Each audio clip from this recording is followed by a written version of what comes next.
ನಮ್ಮ ಜೇನು ರಾಣಿಗೆ ಸಿಗುವಂಥ ಮರ್ಯಾದೆ ಇವರು ಯಾರಿಗೂ ಇಲ್ಲ. ಬಹಳ ಜನ ಅದು ನಮಗೆ ಜೇನು ಕಡಿಯುತ್ತೆ ಹೆಂಗೆ ಅಂತಾರೆ. ಅನಾವಶ್ಯಕವಾಗಿ ನಿಮ್ಮನ್ನು ಏನೂ ಮಾಡೋದಿಲ್ಲ. ಅದು 30-40 kg ಒಂದು ಗೂಡಲ್ಲಿ ಸಿಕ್ಕುತ್ತೆ ಜೇನು. ಅಯ್ಯೋ, ಈಜಿಪ್ಟಿನ ಟೂಮ್ಸಲ್ಲಿ ಎಲ್ಲ ಏನೋ ಪುಡಿಯಾಗಿ ಸಕ್ಕರೆ ಹರಳ ರೂಪದಲ್ಲಿ ಸಿಕ್ಕಿದೆ ಜೇನು. ಜಿನೈನ್ ಆರ್ ನಾಟ್ ಅಂತ ನೀನು ಹೆಂಗೆ ಹೇಳ್ತೀಯ? ನನಗೆ ತೋರಿಸಿ ಹೇಳ್ತೀನಿ ಬದ್ಮಾಶ್ ನನ್ನ ಮಕ್ಕಳು ಮೋಸ ಮಾಡಿದ್ದಾರೆ ಅಂತ. ನಿನಗೆ ಹೆಂಗೆ ಗೊತ್ತಾಗುತ್ತೆ whether you are urban or rural? Pure honey ಬೇಕಂದರೆ you should go for beekeeping. ಹತ್ತತ್ರ 3 ಕೋಟಿ ಜೇನುಗೂಡುಗಳನ್ನು ಇಡೋವಷ್ಟು ಸಾಮರ್ಥ್ಯ ಇದೆ. ನೀವು ತೋರಿಸುವಂಥ ಒಲವು ಬರೀ ಜೇನಿಗಲ್ಲ, ನಮ್ಮ ರೈತನಿಗೆ ಸಾಧ್ಯ ಇದೆ.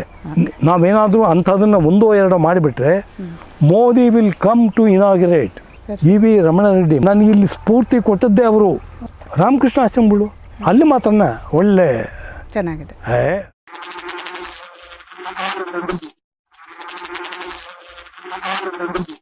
ಗಿಡ ಮರ ಬಳ್ಳಿ ಬೆಳೆ ಕಳೆ ಬೆಳೆಯೇ ಆಗಬೇಕಂತ ಇಲ್ಲ, ಕಳೆಯಲ್ಲೂ ಅದು ಇದು ಬೇಡಮ್ಮ. ನಿಮ್ಮ ಪಾರ್ಥೇನಿಯಂ ಅದರಲ್ಲಿರೋ ಹೂವನ್ನು ಸಾಕೊಂತೀರ ಸಾಕು. ಪರಾಗ ನಿಮ್ಮ ಅರ್ಬನ್ ಏರಿಯಾದಲ್ಲಿ ಅರ್ಬನ್ ಬೀ ಕೀಪಿಂಗ್ ಅಂತ ಮಾಡ್ಬೋದು. ಅಲ್ಲಿ ನಮಗೆ ಬೇಕಾಗಿರೋದೇನೆಂದರೆ ಈ ಯಾವ್ಯಾವುದೋ ಬಿದ್ದು ಹೋಗೋಂಥ ಕೆಲಸಕ್ಕೆ ಬಾರದ ಮರಗಳನ್ನು ಹಾಕೋದ್ರ ಬದಲು ಅವಿನ್ಯೂ ಪ್ಲ್ಯಾಂಟೇಷನ್ಗೆ ಕೆಲವು ಒಳ್ಳೆಯ ಪ್ಲ್ಯಾಂಟ್ಗಳಿದ್ದಾವೆ. ಅವುಗಳನ್ನ ನೀವು ಬೇಕಂದರೆ ಅವ್ರ ಹತ್ರ ನೇರವಾಗಿ ಮಾತಾಡ್ಬೋದು. ನಾನು ನಿಮ್ಮೊಂದು ನಂಬರ್ BBMP IAS ಆಫೀಸರ್ ಅವರು. Is a beekeeper. ಬೆಂಗಳೂರಲ್ಲಿ ನಮ್ಮ CEO ಆಗಿದ್ದರು ಚಿತ್ರದುರ್ಗಕ್ಕೆ. ಇವತ್ತೆಲ್ಲ ನಾಳೆ ನನಗೆ ಮತ್ತೆ ಸಂಪರ್ಕಕ್ಕೆ ಬರ್ತಾರೆ ಅವರು. ಇನ್ನೂ ಚಿಕ್ಕ ವಯಸ್ಸು ಇನ್ನೂ ಬರ್ತಾರೆ. ನಾನು ಅವರ ಸಹಕಾರ ತಗೊಳ್ತೇನೆ. ನಾನು ಅಲ್ಲಿ ಮಾಡಬೇಕಾಗಿರೋದು ಅಂದರೆ ನಿಮ್ಮ ನಗರ ಪ್ರದೇಶದಲ್ಲಿ ಅವಿನ್ಯೂ ಟ್ರೀಸು. ಸುಮ್ಮನೆ ದೊಡ್ಡ ಮರಗಳು ನಿಮಗೆ ಬೇಕಿಲ್ಲ. ಬೇವು ಹುಣಸೆ ಬೇಕಿಲ್ಲ. ಅಂಟುವಾಳ, ದ್ವಾರ ಹುಣಸೆ, ಹೊಂಗೆ ಇಂಥವು ನಿಮಗೆ ನೆರಳು ಬರಬೇಕು. ರೋಡಲ್ಲಿ ಅವಿನ್ಯೂ ಟ್ರೀಸ್ ನೀವು ಮಾಡ್ತೀರಲ್ಲಮ್ಮ.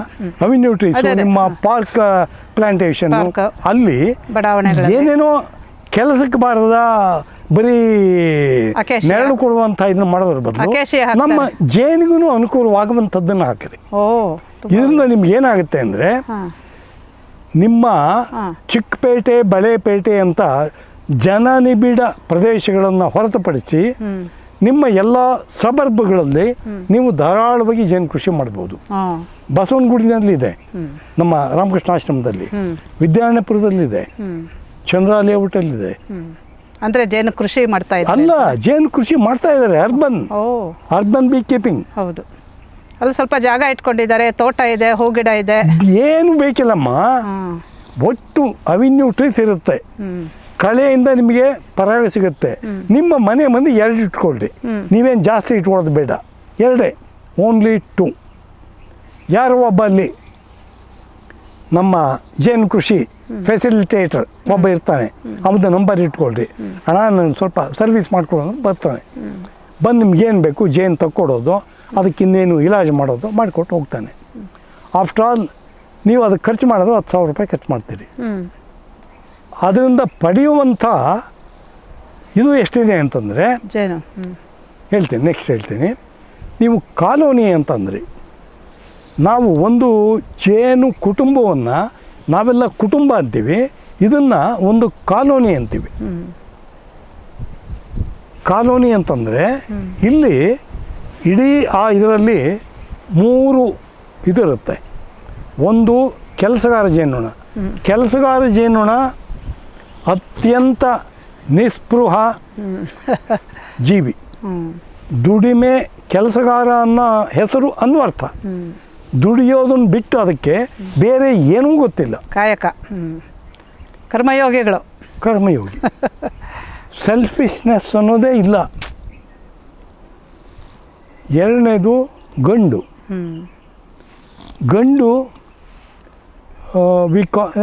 ಬ್ರಿಟನ್ನಲ್ಲೆಲ್ಲ ಗಂಡು ಅಂದರೆ ಡ್ರೋನ್ ಅಂತಾರೆ. Do you remember? ನಿಮಗೆ ಗೊತ್ತಿರಬೇಕು. ಅಲ್ಲಿ ಡ್ರೋನ್ಸ್ ಕ್ಲಬ್, ಸೋಮಾರಿಗಳ ಇದು ಆ ಥರ ಇದು. ಡ್ರೋನ್ ಮೀನ್ಸ್ ಅತ್ಯಂತ ಸೋಮಾರಿ. ಸೋಂಬೇರಿ ಕ್ಲಬ್ ಅಲ್ಲ, ಅದು ಏನು ಒಂದು 8-10 ಬೇಡ ಹೆಚ್ಚು ಅಂತಾನು ಒಂದು 100 ಇರುತ್ತೆ ಒಂದು ಕಾಲೋನಿಯಲ್ಲಿ. ಇವುಗಳ ಕೆಲಸ ಏನು? ಗಂಡು ಜೇನು ನೀವು ಹೇಳ್ತಾ ಇರೋದು. ಬರೀ ರಾಣಿಯ ಜೊತೆಗೆ, ಕನ್ಯಾ ರಾಣಿಯ ಜೊತೆಗೆ ಮಿಲನ. ಆ ಮಿಲನ ಆಗ್ತಿದ್ದಂಗೆ ಕೆಳಗೆ ಬಿಸೋದೋಗ್ಬಿಡುತ್ತೆ. ಅಯ್ಯೋ, ಇನ್ನೊಂದು ಅರೆ ಕ್ಷಣನೂ ಬದುಕಿರಲ್ಲ. ಅಯ್ಯೋ ಪಾಪ. ಕ್ಲೋಸ್ ಅಲ್ಲಿಗೆ ಅದರದ್ದು ಆಯ್ತಲ್ಲ. ಇದು ಆದಮೇಲೆ ಅಂಥದ್ದು 1, 2, 3, 4 ಅದರ ಆ ಗರ್ಭಚೀಲ ಅಂತೀವಿ ನಾವು, ಅದನ್ನು ಸ್ಪರ್ಮಾಥೀಕ ಅಂತ ಹೇಳ್ತೀವಿ. ಅಂದರೆ ಆ ವೀರ್ಯಗಳನ್ನು ಸಂಗ್ರಹಿಸಿ ಇಟ್ಕೊಳ್ಳುವಂಥ ಚೀಲ ರಾಣಿಯಲ್ಲಿರುತ್ತೆ. ಅದು ತುಂಬುವವರೆಗೂ ದೇಸೆ ಅಪ್ ಟು 2 crores, 2 ಕೋಟಿಯಷ್ಟು ಸ್ಪರ್ಮ್ಸನ್ನು ಅದು ಸಂಗ್ರಹ ಮಾಡಿ ಇಟ್ಕೊಳ್ಳೋದು. ಒಂದೇ ರಾಣಿ ಜೇನು, ಒಂದೇ ರಾಣಿ. ಅವತ್ತೇನೆ ಎಷ್ಟು ಗಂಡುಗಳು ಬೇಕಂದ್ರೂ ಕೊಡ್ಬೋದು. ಲಾಸ್ಟ್ ಅಲ್ಲಿಂದ ಮುಂದಕ್ಕೆ ಯಾವ ಸಂಪರ್ಕವೂ ಇಲ್ಲ. ತಾನು ಬಂದು ಒಂದು ಸ್ವಲ್ಪ ಕೊಡಿಕೊಂಡು ಇದಾಗಿ ಚೇತನ ಹೊಂದಿ ಆಮೇಲೆ ಮೊಟ್ಟೆ ಇಡೋದಕ್ಕೆ ಶುರು ಮಾಡಿಬಿಟ್ರೆ ಡೈಲಿ 500ರಿಂದ 800 ಮೊಟ್ಟೆ ಇಡುತ್ತೆ. ಮೊಟ್ಟೆ ಇಡುವ ಮಷೀನ್, ಎಗ್ ಲೇಯಿಂಗ್ ಮಷೀನ್. ಅದೇನು ರಾಣಿ ಅಂದರೆ ನೀವು ಬಹುಶಃ ಎಲಿಜಬೆತ್ ರಾಣಿ, ಇನ್ಯಾರೋ ಸೋನಿಯಾ ಗಾಂಧಿ ಇಂಥ ಹೆಸರು ಕೇಳಿರ್ಬೋದು. ನಮ್ಮ ಜೇನು ರಾಣಿಗೆ ಸಿಗುವಂಥ ಮರ್ಯಾದೆ ಇವ್ರು ಯಾರಿಗೂ ಇಲ್ಲ. ರಾಣಿ ಜೇನು ಅಂತಲೇ ವಿಶೇಷ ಅಲ್ಲ ಹೆಸರು ಅದಕ್ಕೆ. ಈಗ ಅದು ಮುಂದಕ್ಕೆ ಹೋಗ್ತಿದ್ದಂಗೆ ದಾರಿ ತೋರಿಸೋರು, ಪಧಾರಿಯೇ ಪಧಾರಿಯೇ. ಆಮೇಲೆ ಸುತ್ತಲೂ ಅದೆಲ್ಲ ಒಂದು ಸ್ವಲ್ಪ ನಿಂತ್ಕೊಂಡ್ಬಿಟ್ರೆ ಸೆಕ್ಯೂರಿಟಿ ಅಲ್ಲ, ಅದಕ್ಕೇನೆ ಗವರ್ನೆಸ್ ಅಂತ. ರಾಣಿಯನ್ನ ಆರೈಕೆ ಎಂಥ ಆರೈಕೆ ಅಂದರೆ, ಆಮೇಲೆ ಅದಕ್ಕೆ ಓನ್ಲಿ ರಾಯಲ್ ಜೆಲ್ಲಿ, ರಾಜಶಾಹಿ ರಸ. ರಾಜಶಾಹಿ ರಸ ಅಂದರೆ ತಾಯಿ ತನ್ನ ಎದೆ ಹಾಲನ್ನು ಮಕ್ಕಳಿಗೆ ಕೊಟ್ಟರೆ, ಇಲ್ಲಿ ಮಕ್ಕಳು ತಾಯಿ ಕೊಡ್ತಾರೆ. 6 ದಿವಸಕ್ಕೆ ಕಿಂತ ದೊಡ್ಡದಾದ ಕೆಲಸಗಾರ ಜೇನುಗಳಲ್ಲಿ ಅವನ್ನ ಐಫೋಫ್ಯಾರಿಂಜಿಯಲ್ ಗ್ಲ್ಯಾಂಡ್ಸ್ ಅಂತ ಹೇಳ್ತಾರೆ. ಗಂಟ್ಲ ಹತ್ರ ಆ ಕಡೆ 2 ಗ್ಲ್ಯಾಂಡ್ಸ್ ಇರುತ್ತೆ, ಅಲ್ಲಿ ಇದು ಉತ್ಪಾದನೆ ಆಗುತ್ತೆ ರಾಯಲ್ ಜೆಲ್ಲಿ. ಆ ರಾಯಲ್ ಜೆಲ್ಲಿಯ ಮಹತ್ವ ಏನಂದರೆ ಸರ್ವ ಪೋಷಕಾಂಶ ಭರಿತ. ಅದನ್ನ ತಿಂದ ಮೇಲೆ ನಿಮಗೆ ಅಮೃತ ಅಂತ ಕೇಳಿದಿರಲ್ಲ, ಅಮೃತ ಕುಡಿದಷ್ಟು. ಅಂದರೆ ಮನುಷ್ಯನಿಗೂ ಅದು ಅಷ್ಟು. ಏನಮ್ಮ ಅಮೃತ, ರೋಗ ಇಲ್ಲ, ಎಂಥ ಕಾಯಿಲೆಯೂ ಅದಕ್ಕೆ ಬರೋದಕ್ಕೆ ಸಾಧ್ಯವೇ ಇಲ್ಲ. ಇಡೀ ಕುಟುಂಬ ಸತ್ತೋದ್ರೂ ರಾಣಿಗೇನೋ ಹಂಗಿಲ್ಲ, ಯಾವ ವ್ಯಾಧಿಯೂ ಅದಕ್ಕೆ ಅಂಟಲ್ಲ. ರಾಯಲ್ ಜೆಲ್ಲಿ ಎಂಥ ಶಕ್ತಿ ಇರ್ಬೇಕು ಲೆಕ್ಕ.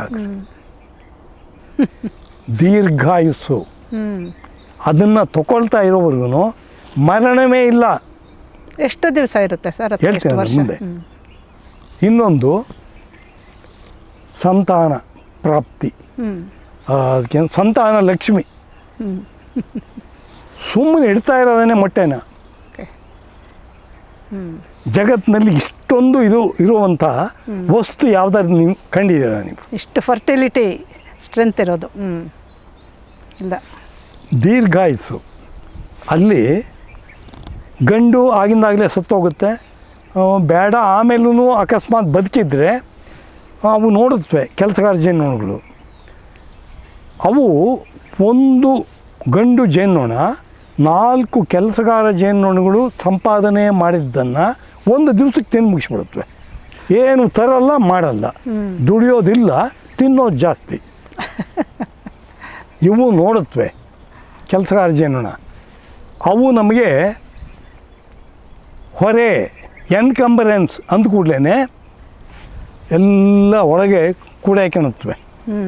ಕೂಡೆ ಹಾಕ್ಕೊಂಬಿಟ್ಟು ರೆಕ್ಕೆ ಕಾಲು ಎಲ್ಲ ಕಿತ್ತು ಸಾಯಿಸಿ ತಗೊಂಡೋಗಿ ಹೊರಗೆ ದಬ್ಬಿಡೋದು.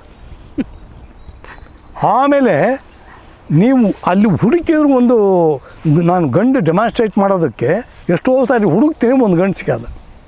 ಅಷ್ಟರ ಮಟ್ಟಕ್ಕೆ ಕ್ಲೀನ್ ಸ್ವೀಪ್. Clean sweep. ಚೆನ್ನಾಗಿದೆ. ಎಷ್ಟು ಸ್ವಾರಸ್ಯ ಇದೆ ಅಂದರೆ ನೋಡಿ ತಿಳ್ಕೋಬೇಕು ಮನುಷ್ಯರು. ಆಮೇಲೆ ಶತ್ರುನಾಶ ಹೇಗೆ ಮಾಡಬೇಕು, ಸೋಂಬೇರಿಗಳನ್ನ ಹೇಗೆ ಟ್ರೀಟ್ ಮಾಡಬೇಕು ಅಂತ. ಸೋಂಬಾರಿಗಳಿಗೆ ಅಲ್ಲ ಅದು ಯೂಶಲ್ ಅಂತ. ಅಯ್ಯೋ ಅವು ಕುಯ್ ಅಂತ ಓಡೋದು ನೋಡಬೇಕು ಗಂಡು ಹುಡುಗ ಬಿಡೋದಿಲ್ಲ, ಕಿತ್ತು ಹೊರಗಿಸ್ಬಿಡುತ್ತೆ. ಓ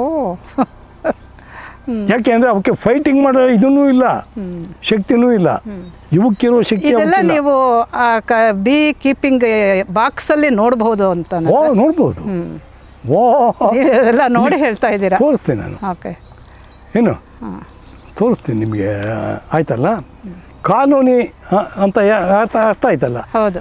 ತಾಯಿ ಒಬ್ಬಳೆ, ತಂದೆ ಅನೇಕ ಜನ, ಹಾಗಾಗಿ ನಾವು ಅದನ್ನು ಕಾನೂನಿ ಅಂತ. ಆದರೆ ಸಾಮರಸ್ಯದ ವಿಷಯಕ್ಕೆ ಬಂದಾಗ ಎಲ್ಲ ಒಂದೇ. ಓಹೋ, ಎಷ್ಟು ಒಂದೇ ಅಂದರೆ ಒಂದು ಯಾವುದೋ ಒಂದು ಇದನ್ನು ಎರಡಾಗ್ತಾ ಇರುತ್ತೆ, ಅದ್ರ ಕೈಲಾಗಲ್ಲ. ಅವಾಗ ಇನ್ನೂ ಎರಡು ಬಂದದಕ್ಕೆ ತಳ್ಳಿ ಸಪೋರ್ಟ್ ಮಾಡುತ್ತೆ, ಸಹಾಯ ಮಾಡುತ್ತೆ. ಒಂದೇ ಹನಿ ಆಹಾರ ಇದೆ, ತಾನು ಒಂದೇ ತಿಂದು ಮುಗಿಸಲ್ಲ, ಎಲ್ಲಕ್ಕೂ ಹಂಚಿಕೊಳ್ಳುತ್ತೆ. ಓಹೋ, equal distribution of work and also food, everything. Even filial affection. ಇಂಥ ಒಂದು ಸಾಮರಸ್ಯದ ಒಂದು ಜೀವನ ಕೆಲಸಗಾರ ಜೀವನದ್ದು ಭಾಳ ಅಲ್ಪ ಸಮಯ ಜೀವನ. 21 ದಿವಸ ಫಾರ್ಮೇಷನ್, ಹುಟ್ಟು, 21 ದಿವಸ ಹೌಸ್ ಬಿ, ಒಳಗೆ ಕೆಲಸ. ಒಳಗೆ ಎಷ್ಟು ಕೆಲಸ ಇರುತ್ತೆ ಗೊತ್ತಾ? ಅಯ್ಯೋ ಹೇಳ್ತೇನೆ. ಇನ್ನು 21 ದಿವಸ ಫೋರೇಜರ್ ಅಥವಾ ಆಹಾರ ಅನ್ವೇಷಣೆ, ಹೊರಗೆ ಹೋಗಿಬಿಟ್ಟು ತೊಗೊಂಡು ಬರೋದು. ಹೊರಗೆ ಹೋಗಿ ತೊಗೊಂಡು ಬರೋದು ಅಂತಂದ್ರೆ ಏನಮ್ಮ, ಬೆಳಿಗ್ಗೆ 5:30 ನಾವೇನು ನಸುಕು ಹರಿಯೋದು ಅಂತೀವಲ್ಲ, ಅಷ್ಟೊತ್ತಿಗೆ ಶುರು ಮಾಡುತ್ತೆ. ಇನ್ನು ಸಂಜೆ ಲೇಟ್ ಕತ್ಲಾಗಿ ಇನ್ನೇನು ತನ್ನ ಗೂಡಿಗೆ ಅದು ತನ್ನ ಲೋಡ್ ಆಗದಲ್ಲೇ ಬರೋದೇ ಇಲ್ಲ, ಬಂದುಬಿಡುತ್ತೆ. ಇನ್ನೂ ಕೆಲವಿದೆ, ಈ ನಮ್ಮ ಹೆಜ್ಜೆ ನಿಜೆಲ್ಲ ಬೆಳದಿಂಗಳಲ್ಲಿ ಕೂಡ ವರ್ಕ್ ಮಾಡುತ್ತೆ. ಅಂದರೆ ಅವಕ್ಕೆ ಕೆಲಸ ಬಿಟ್ಟು ಇನ್ನು ಯಾವ ವಿಚಾರವೇ ಇಲ್ಲ, ಓನ್ಲಿ ವರ್ಕ್. ಬಹಳ ಜನ ಅದು ನಮಗೆ ಜೇನು ಕಡಿಯುತ್ತೆ ಹೆಂಗೆ ಅಂತಾರೆ. ಅನಾವಶ್ಯಕವಾಗಿ ನಿಮ್ಮನ್ನು ಏನೂ ಮಾಡೋದಿಲ್ಲ ಅದು. ಸರ್, ಹೆಜ್ಜೇನಿಗೂ ಸಾಧಾರಣವಾದ ಜೇನಿಗೂ ಏನು ವ್ಯತ್ಯಾಸ ಅಂತ? ಹೆಜ್ಜೇನು ಅಂತೀವಲ್ಲ, ಅದೇನು ದೊಡ್ಡ ಸೈಜಾ ಏನೋ ಸ್ವಲ್ಪ ವ್ಯತ್ಯಾಸ ಇದ್ದರೆ ಹೇಳಿ ಸರ್. ಅದು ಹೆಜ್ಜೇನು, ಜೇನು, ಹುಳುಗಳು. ಜೇನಿನಲ್ಲಿ ತುಂಬ ಇದೆ. ಅದರಲ್ಲಿ ನಾವು ಬಳಕೆ ಮಾಡುವಂಥದ್ದು 5 ತಳಿಗಳು. ಅದರಲ್ಲಿ ಹೆಜ್ಜೇನು ತೂಕದಲ್ಲಿ, ಇದರಲ್ಲಿ ಗಾತ್ರದಲ್ಲಿ ತುಂಬ ದೊಡ್ಡದಿರುತ್ತೆ. ತುಂಬ ದೊಡ್ಡದಿರುತ್ತೆ. ಆಮೇಲೆ ಒಂದೊಂದು ಜೇನುಗೂಡಲ್ಲಿ ಹತ್ತತ್ರ 50,000ದಿಂದ 1,00,000ವರೆಗೂ ಜೇನುಗಳಿರುತ್ತೆ. ಅದರ ದೇಹ ಪ್ರಮಾಣನೇ ದೊಡ್ಡದು. ಆಮೇಲೆ ಕೆಲವು ಸಲ ಒಂದೇ ಜೇನುಗೂಡಲ್ಲಿ ಒಳ್ಳೆ ಜಾಗ ಆದರೆ 30ರಿಂದ 40 kg ಒಂದು ಗೂಡಲ್ಲಿ ಸಿಕ್ಕುತ್ತೆ ಜೇನು. ಆಮೇಲೆ ಇವುಗಳ ಕಾರ್ಯವ್ಯಾಪ್ತಿ ಎಷ್ಟು ಅಂದರೆ 6 to 10 ಕಿಲೋಮೀಟರ್ ರೇಡಿಯಸ್. ಒಂದೊಂದು ಹುಳನೂ ಓಡಾಡುತ್ತೆ. ಅಲ್ಲ, ಅವಕ್ಕೆ ಅಷ್ಟು ದೂರ ಹೋಗಿ ಬಂದ್ರೂ ಅವಕ್ಕೆ ಇದು ಹೋಗಲ್ಲ. ಇವು ನಮ್ಮವಕ್ಕೆ ಮ್ಯಾಕ್ಸಿಮಮ್ 800 to 800 ಮೀಟರ್ಸು 1 ಕಿಲೋಮೀಟರ್ ಅಷ್ಟೇ ಇದ್ರದ್ದು ಚಿಕ್ಕದಕ್ಕೆ. ಇದಕ್ಕೆ ನಮ್ಮದಕ್ಕೆ ಇನ್ನೊಂದಿದೆ ಯುರೋಪಿಯನ್ ತಳಿ, ಅದಕ್ಕೆ 3 ಕಿಲೋಮೀಟರ್ವರೆಗೂ ಹೋಗುತ್ತೆ. ಆಯ್ತಲ್ಲ. ಇವೆಲ್ಲ ಬೇರೆ ಬೇರೆ ವಿಚಾರದಲ್ಲಿದೆ. ಇದು ನಾವು ವ್ಯಾಪಕವಾಗಿ ನಾವು ಮಾಡ್ತಾ ಇರೋದು ತುಡುವೆ ಜೇನು ಅಥವಾ ಹುತ್ತು ಜೇನು ಅಂತಾರೆ, ಪೊಟ್ಟೆ ಜೇನು ಅಂತಾರೆ ಇದು. ಆಮೇಲೆ ಇನ್ನೊಂದು ಥರ ಇದೆ ಸರ್, ಎಷ್ಟು ವೆರೈಟೀಸ್? 5 ವೆರೈಟಿ. ಹೆಜ್ಜೇನು ಒಂದು, ಇದು ತುಡುವೆ ಜೇನು, ಇನ್ನೊಂದು ಕೋಲ್ ಜೇನು ಅಂತ ಬೇಲಿಗಳಲ್ಲೆಲ್ಲ ಇರ್ತದೆ. ನೀವುಗಳು ಎಲ್ಲ ನೋಡಿರ್ತೀವಿ. ಏನು ಚಿಕ್ಕದು, ಭಾಳ ಚಿಕ್ಕದಾಗಿರುತ್ತೆ. ಹೆಚ್ಚು ಅಂದರೆ ಒಂದರಲ್ಲಿ 200 ಗ್ರಾಮು, 1/4 kg ಅಷ್ಟೆಲ್ಲ ಸಿಗುತ್ತೆ. ಅದನ್ನು ಕೂಡ ನಾವು ಜೋಪಾನವಾಗಿ ಮಾಡಿದರೆ ಇರುತ್ತೆ, ಅಲ್ಲೇ ಇರುತ್ತೆ. ಬಟ್ ಅದನ್ನು ಬಾಕ್ಸಲ್ಲೆಲ್ಲ ಇಟ್ಟು ಮಾಡೋಕ್ಕೆ ಬರಲ್ಲ. ಇದು ಮಾತ್ರ ಅಂದರೆ ನೀವು ಹೇಳೋದು ಅದರ ಗಾತ್ರ ಮತ್ತು ಅದರ ಸಾಮರ್ಥ್ಯ, ಹೌದು, ಇದನ್ನು ಆಧರಿಸಿ ಈ ವೆರೈಟೀಸ್ ಹೇಳ್ತೀವಿ. ಇಲ್ಲ, ಅದು ಬೇರೆ ಬೇರೆ ಅವುಗಳ ಜೀವನ ಪದ್ಧತಿ ಕೂಡ ಬೇರೆ ಪದ್ಧತಿಗಳು. ಹೆಜ್ಜೇನು ಮತ್ತು ಇದರಲ್ಲಿ ಕೋಲ್ಜೇನಲ್ಲಿ ಒಂದೇ ಹುಟ್ಟು, ಇದರಲ್ಲಿ ಅನೇಕ ಹುಟ್ಟು ಇರುತ್ತೆ. ಸರಿ. ಏನು ಆಮೇಲೆ ಇವುಗಳಲ್ಲಿ ಪದ್ಧತಿ ಜೇನನ್ನೇ ಪ್ರತ್ಯೇಕವಾಗಿಡುತ್ತೆ. ಅವು ಜೇನು ಅದನ್ನು ಎರಡೂ ಎಲ್ಲ ಒಂದೇ ಇದರಲ್ಲೇ ಇಟ್ಟಿರುತ್ತೆ. ಇನ್ನೊಂದಿದೆ ಮುಜೆಂಟಿ, ಅದು ನಂತರ ಅಲ್ಲಿ ತೋರಿಸ್ತೇನೆ ನಿಮಗೆ. ಸಾಯಂಕಾಲ ಹೋಗ್ತೇವಲ್ಲ ಅಲ್ಲಿ ತೋರಿಸ್ತೀನಿ. ಅದು ಏನಂತಂದರೆ ಇಷ್ಟು ಭಾಳ ಚಿಕ್ಕದು, ನೊಣಕ್ಕಿಂತ ಚಿಕ್ಕದು, ಸೊಳ್ಳೆಗಿಂತ ಸ್ವಲ್ಪ ದೊಡ್ಡದು. ಇದು ಅತ್ಯಂತ ವಿಶೇಷ ಜೇನು. ಈ ನಮ್ಮ 1 kg ಜೇನಿನ 10 ಪಟ್ಟು ಬೆಲೆ ಅದಕ್ಕೆ. ಅಷ್ಟೊಂದು ವೈದ್ಯಕೀಯ ಗುಣಗಳನ್ನು ಹೊಂದಿದೆ. ಅದರದ್ದು ವ್ಯಾಪ್ತಿ ಜಾಸ್ತಿ ಇಲ್ಲ, ಎಷ್ಟು ಒಂದು 20 ಮೀಟ್ರ್ ಸರೌಂಡಿಂಗ್ಸು. ಅದು ನಾವು ಎಷ್ಟು ಬೇಕಂದ್ರೆ ಇಟ್ಟು ಅಷ್ಟರಲ್ಲೇ ಓಡಾಡ್ಕೊಂಡು ಬಂದ್ಬಿಡುತ್ತೆ ಇರ್ತದೆ. ಅದು ಭಾಳ ಅದ್ವಿತೀಯ ಇದು. ಅದು ಅದರ ಜೀವನ ಚರಿತ್ರೆ ಇದನ್ನೇ ಬೇರೆ. ಏನು ಇವುಗಳದ್ದು 4 ಒಂದು ರೀತಿ ಆದರೆ ಇದರದ್ದೇ ಒಂದು. ಇನ್ನೊಂದು ಯುರೋಪಿಯನ್ ತಳಿ ಮೆಲ್ಲಿಫೆರಾ. ಸರ್, ಈ ವೆರೈಟಿ ಹೇಳ್ತಿದ್ದೀರಲ್ಲ ನೀವು, ವೈವಿಧ್ಯ, ಇದರ ಜೇನನ್ನು ಸವಿಯೋದ್ರಿಂದ ಅದು ಯಾವುದರಿಂದ ಬಂದಿದೆ ಅಂತಲೂ ಹೇಳ್ಬೋದಾಗುತ್ತೆ. ಹೌದಾ? ಓಹೋ, ಅದರಲ್ಲೂ ನಮಗೆ ವ್ಯತ್ಯಾಸ ಗೊತ್ತಾಗುತ್ತೆ. ಹೆಜ್ಜೇನಿದೆಯಲ್ಲ, ಹೆಜ್ಜೇನಲ್ಲಿ ನೀರಿನ ಪ್ರಮಾಣ ಜಾಸ್ತಿ ಇರುತ್ತೆ, ಮಾಯಿಶ್ಚರ್ ಕಂಟೆಂಟ್. ಓಕೆ.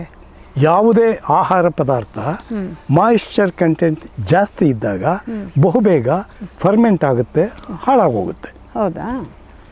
ಅದು ಆ ಇದಕ್ಕೆ ರೇಂಜಲ್ಲಿ ಬರುತ್ತೆ ಹೆಜ್ಜೇನು. ಅದರಲ್ಲಿ ಸುಮಾರು 25% ಜಾಸ್ತಿ ಇರುತ್ತೆ. 1 ವಾರಕ್ಕಿಂತ ಜಾಸ್ತಿ ಇಟ್ಬಿಟ್ರೆ ಹುಳಿ ಬಂದ್ಬಿಡುತ್ತೆ, ಹೋಗ್ಬಿಡುತ್ತಾ? ಒಳ್ಳೆ ಹೆಂಡ ಆಗುತ್ತೆ. ಅದ್ಭುತವಾದ ಇಲ್ಲ ಮಡಿಕೇರಿ ಅಲ್ಲೆಲ್ಲ ತೀರಾ ಹಾಳಾದ ಇದನ್ನ ಹಂಗೆ ಮಾಡ್ತಾರೆ. ನೀವು ಪೂಚಂತೆ ಇದು ಕರ್ವಾಲ ಓದಿದ್ರೆ? ಓದಿದ್ದೀನಿ. ಇನ್ನೊಂದು ಸಾರಿ ಓದ್ರಿ ಇವು ಹೆಜ್ಜೆನ ಕತೆ ಅವ್ರು ಹೇಳ್ತಾರೆ. ಆದರೆ ನೀವು ಇವಾಗ ಹಾಳಾಗುತ್ತೆ ಅಂತ ಹೇಳ್ತಾ ಇದ್ದೀರಾ, ಆಮೇಲೆ ಅದು ಹೆಂಡ ಆಗ್ಬೋದು. ನಮ್ಮ ಕವಿಗಳು ಹೆಜ್ಜೆಯನ್ನು ಸವಿದಂತೆ ಅಂತ ಹೇಳ್ತಾರಲ್ಲ, ಸಜ್ಜನರ ಸಂಘವದು ಹೆಜ್ಜೆಯನ್ನು ಸವಿದಂತೆ, ಏನರ್ಥ ಸರ್ ಅದರದ್ದು? ಹೆಜ್ಜೇನು ನಿಜವಾಗ್ಲೂ ಅದು ಸತ್ಯವಾದ ಮಾತು. ಯಾಕೆ ಗೊತ್ತಾ? ಹೆಜ್ಜೆಯಲ್ಲಿ ತೇವಾಂಶ ಇರುತ್ತೆ, ಕೀಪಿಂಗ್ ಕ್ವಾಲಿಟಿ ಇಲ್ಲ ಅಷ್ಟೇ. ಆದರೆ ಹೆಜ್ಜೆನನ್ನು ನೀವು ಮಾಡಿದಾಗ ಅದರಲ್ಲಿ ಟೇಸ್ಟ್ ಪರಾಗ ಮಿಶ್ರಿತವಾಗಿರುತ್ತೆ. ಓ, ಅದರಿಂದ ಹೆಚ್ಚಿಗೆ ಗಸಗಸೆ ಪಾಯಸ ಕುಡಿಯೋದಕ್ಕೂ ನೀವೇನೋ ಲಡ್ಡು ಅಥವಾ ಇದನ್ನು ತಿನ್ನೋದಕ್ಕೂ ವ್ಯತ್ಯಾಸ ಇದೆ. Can you understand? Yes sir. ಅದು ನೀವು ನಿಜವಾಗ್ಲೂ ಗಸಗಸೆ ಪಾಯಸ ಕುಡ್ದಂಗೆ. ಆದರೆ ಕೀಪಿಂಗ್ ಕ್ವಾಲಿಟಿ ಇಲ್ಲ ಅಷ್ಟೇ. ಅದನ್ನು ನಾವು ಭಾಳ ದಿವಸ ಇಟ್ಕೊಳ್ಬೇಕಂತಾರಲ್ಲ, ಶೆಲ್ಫ್ ಲೈಫ್, ಅದನ್ನು ಭಾಳ ದಿವಸ ಇಟ್ಕೊಳ್ಬೇಕಂದ್ರೆ ಅದನ್ನು ತೇವಾಂಶವನ್ನು ತೆಗಿಬೇಕು. ಪಾಶ್ಚರೈಸೇಷನ್, ಹಾಲನ್ನು ಯಾವ ರೀತಿ ನಾವು ಪಾಶ್ಚರೈಸೇಷನ್ ಮಾಡ್ತೇವಲ್ಲ 60 ಡಿಗ್ರಿ ಸೆಂಟಿಗ್ರೇಡಲ್ಲಿ ಆ ತೇವಾಂಶವನ್ನು ಕಡಿಮೆ ಮಾಡಿ ನಮಗೆ 20 ಒಳಗೆ, 20% ತೇವಾಂಶ ಇದ್ದಾಗ ಎಷ್ಟು ದಿವಸ ಬೇಕಂದ್ರೆ ಉಳಿಸ್ಕೋಬೋದು. ಇದೆಯಲ್ಲ ಇದು ಎಷ್ಟು 100 ವರ್ಷ, 1000 ವರ್ಷ, 3000 ವರ್ಷ ಏನೂ ಆಗಲ್ಲ. 3000? ಅಯ್ಯೋ, ಈಜಿಪ್ಟಿನ ಟೂಮ್ಸಲ್ಲಿ ಎಲ್ಲ ಏನೋ ಪುಡಿ ಪುಡಿಯಾಗಿ ಸಕ್ಕರೆ ಹರಳ ರೂಪದಲ್ಲಿ ಸಿಕ್ಕಿದೆ ಜೇನು. It's a fact. ತುರುವೆ ಜೇನು, ಏನು ಆಶ್ಚರ್ಯ. ತುರುವೆ ಜೇನು ಇದಕ್ಕಿಂತ ಅದು ಫ್ಲೋರಿಯಾ ಅಂತೂ ಇನ್ನೂ ಅದ್ಭುತ. ಅದು ಏನು ಶಿಲೆಯ ಆಯುಸ್ಸು ಇದ್ರದ್ದು ಎಲ್ಲ ಒಂದೇ ಥರ. ಹೂನಮ್ಮ, ಅಲ್ಲ ಕೆಡೋದೇ ಇಲ್ಲ. ನೀವು ಯಾರಾದ್ರೂ ನಿಮ್ಮ ಇದ್ರ ಮೇಲೆ ಶೆಲ್ಫ್ ಲೈಫ್ ಅಂತ ಏನಾರ ಹಾಕಿದರೆ ಮೋಸ ಅಂತ ತಿಳ್ಕೊಳ್ಳಿ. ಅದಕ್ಕೋಸ್ಕರ ನಾನು ಹೇಳೋದು, ನಿಮಗೆ ಪ್ಯೂರ್ ಹನಿ ಬೇಕಂದರೆ you should go for beekeeping, whether you are urban or rural. ನಾವೇ ಮಾಡ್ಕೋಬಹುದು, ಖಂಡಿತ ಮಾಡ್ಕೋಬಹುದು ಸರ್. ನೀವು ಹೇಳ್ತಾ ಇರೋದು ಅಲ್ಲ, ನೀವು ಹೇಳ್ತಾ ಇರೋದು ಎಷ್ಟು ಉಪಯೋಗಕ್ಕೆ ಬರ್ತಿದೆ ಅಂದರೆ, ಇವತ್ತು ಸಿಟಿಗಳಲ್ಲಿ ನೀವು ಹೇಳ್ತಿದ್ದೀರಲ್ಲ ಅರ್ಬನ್ ಅಂತ ಎಲ್ಲ ಟೆರೇಸ್ ಗಾರ್ಡನ್ಗಳು ಮಾಡ್ತಾ ಇದ್ದಾರೆ. ಇಂಥ ಕಡೆಗಳಲ್ಲಿ ಇವಾಗ ಅದು ಸ್ವಲ್ಪ ಫ್ಯಾಷನ್ನು ಆಗಿದೆ. ಒಂದು ಅವ್ರ ತರಕಾರಿಗಳು ಅವರೇ ಬೆಳ್ಕೋಬಹುದು ಅಂತ, ನೋಡೋಕ್ಕೂ ಚೆನ್ನಾಗಿರುತ್ತೆ, ಅವ್ರಿಗೂ ಒಂದು ಕೆಲಸ ಆಗುತ್ತೆ. ಈ ಜೇನು ಮಾಡಿಕೊಂಡ್ರೆ ಎಷ್ಟು ಲಾಭ ಸರ್, ಎಷ್ಟು ಒಳ್ಳೆ ಜೇನು ಸಿಗುತ್ತೆ ನಮಗೆ. ನನಗೆ ನೆನ್ನೆ ಅವರು ಫೋನ್ ಮಾಡಿದ್ರು, ಶಾಂತಾ ಭಟ್ ಅಂತ, ಶಿ ಈಸ್ ಗೈನಕಾಲಜಿಸ್ಟ್. ಅಮ್ಮ ಟೆರೇಸ್ ಗಾರ್ಡನು ಮಾಡಿದ್ದಾಳೆ, ಜೇನು ಮಾಡ್ತಾ ಇದ್ದಾಳೆ. ಆ ಅಮ್ಮಗೆ ನನ್ನ ಹತ್ರ ಎಷ್ಟು ಸಾರಿ ಟ್ರೈನಿಂಗ್ ಬಂದ್ರೂ ತೃಪ್ತಿ ಇಲ್ಲ. ಮಾಡ್ತಾ ಇದ್ದಾರಾ? ಹಾಂ ಮಾಡ್ತಾ ಇದ್ದಾರೆ. ನನ್ನೇ ಫೋನ್ ಮಾಡಿದ್ದೆ ಅಮ್ಮ. ಏನು ಇದು ಬೆಂಗಳೂರಿಂದನಾ? ಅಲ್ಲ, ದಾವಣಗೆರೆಯಿಂದ. ನೋಡಮ್ಮ, ಡಾಕ್ಟರ್ ಅಂತ ಅಲ್ಲ, ಇಂಜಿನಿಯರ್ ಅಂತ ಅಲ್ಲ, ದಾರ್ಶನಿಕ ಅಂತ ಅಲ್ಲ, ಪಾಲಿಟಿಷಿಯನ್ ಅಂತ ಅಲ್ಲ, ಕವಿ ಅಂತ. ಅನ್ನ ಅಂತೂ ತಿಂತೀನಮ್ಮ. ಖಂಡಿತ. ಅನ್ನ ತಿಂದ ಮೇಲೆ ಇದು ಎಲ್ಲಿಂದ ಬರಬೇಕು? ಅನ್ನ ಸಸ್ಯಗಳಿಂದಲೇ ತಾನೆ. ಬಹುತೇಕ 90% ಸಸ್ಯಗಳಿಗೆ ಸಂತಾನ ಅಭಿವೃದ್ಧಿಗೆ ನಮ್ಮ ಜೇನು ಅಂತಂದರೆ, ಜೇನಿನ ಮೇಲೆ ನಿಮಗೆ ಒಲವು ಇರಬೇಕು ತಾನೆ.